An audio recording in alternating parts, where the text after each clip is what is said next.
Para po sa devotion natin na patungkol po sa purgatorio, so mahabang topic po ito.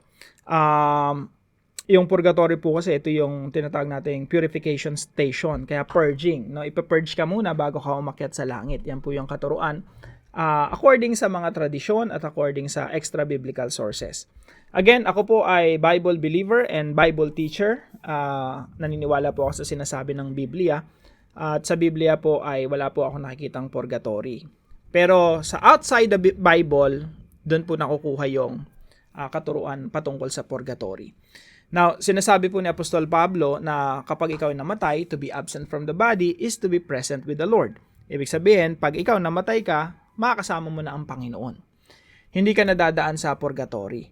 However, meron pa rin pong tinatawag na intermediate state. Ano ba intermediate state? Yung intermediate state, ito po yung lugar kung saan nasa presensya ka na ng Diyos, pero you're still waiting. Waiting for what? You're waiting for the resurrection. Kasi po, pag ikaw namatay, yung spirit mo mapupunta sa langit. Makakasama mo yung Panginoon, pero spirit ka. Sabi ng Panginoon, He will raise you up. Bubuhayin ka niyang mag-uli. So, yung espiritu mo, kailangan ma-reunite sa iyong katawan. So, basically, yung spirit natin nasa waiting area pa rin, waiting period, do kasama na natin ang Panginoon. Kung ikaw ay mananampalataya ni Kristo, kasama mo na yung Panginoon. Wala sa purgatory.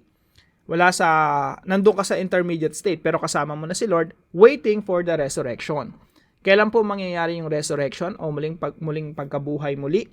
Sa muling pagbabalik ng ating Panginoon. When Jesus Christ comes, magkakaroon po ng resurrection of the body.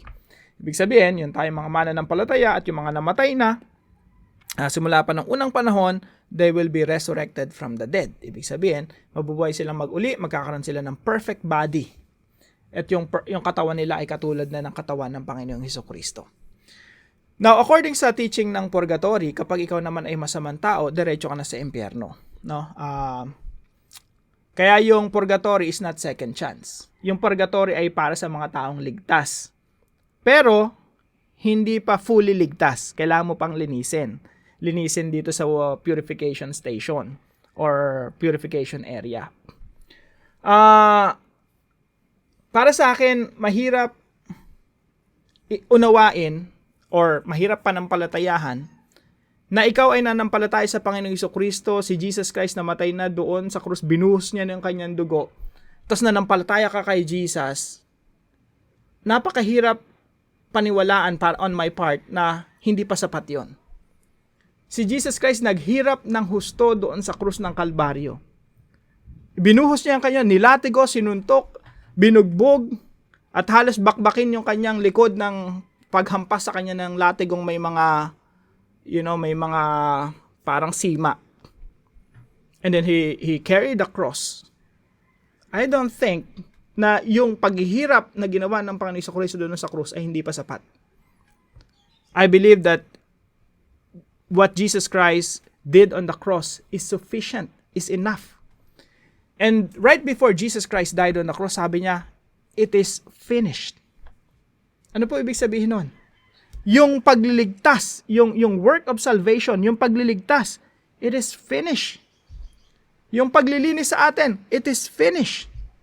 Kaya nga po sinasabi ng Hebrews chapter 10 verse 14, for by a single offering, yung pagkamatay ng Panginoon Hesukristo doon sa krus ng Kalbaryo, He has perfected for all time. Ginawa ka ng ganap, ginawa ka ng malinis, ginawa ka ng banal sa harapan ng Diyos. Ito po ay positionally. Ibig sabihin, legally. Kumbaga sa legal na usapan, you are justified, pinawalang sala ka na. Hindi ka napaparusahan. Pero sa ating katawan dito sa lupa, nagkakasala pa rin tayo. Kaya yung kasunod na verse dito, those who are being sanctified, ang mga nililinis. So dito sa lupa, nililinis ka. Patuloy ka pang nililinis, binabago ka ng Diyos araw-araw sa pamamagitan ng Espiritu Santo na nangungusap sa atin kung paano sumunod sa kalooban ng Diyos, ay yung paglilinis sa atin. Pero yung posisyon natin, yung legal na katayuan, yung legal standing natin before God, we are justified. We are perfect already for all time. Napakaganda po ng verse na ito. For by a single offering, ibig sabihin yung isang sakripisyo ng Panginoong Hesukristo may bisa at sapat na para gawin tayong perfect for all time. Past, present, future, and forever. Although, dito sa lupa, nililinis niya pa rin tayo araw-araw. So, kailangan maintindihan lang natin yung dalawang aspeto na yun, no?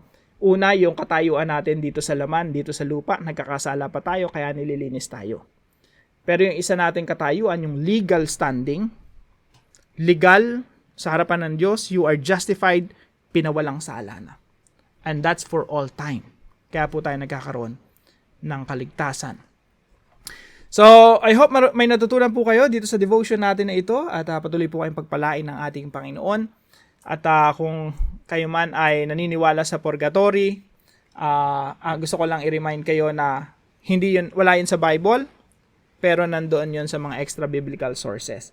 Ako po kasi ang tinuturo ko ay Biblia. Kaya po yung Biblia yung final authority. Pero sa iba pong mga katuruan, may mga iba pang mga kasulatan. May mga tradition pa, no? So malawak din po 'yon.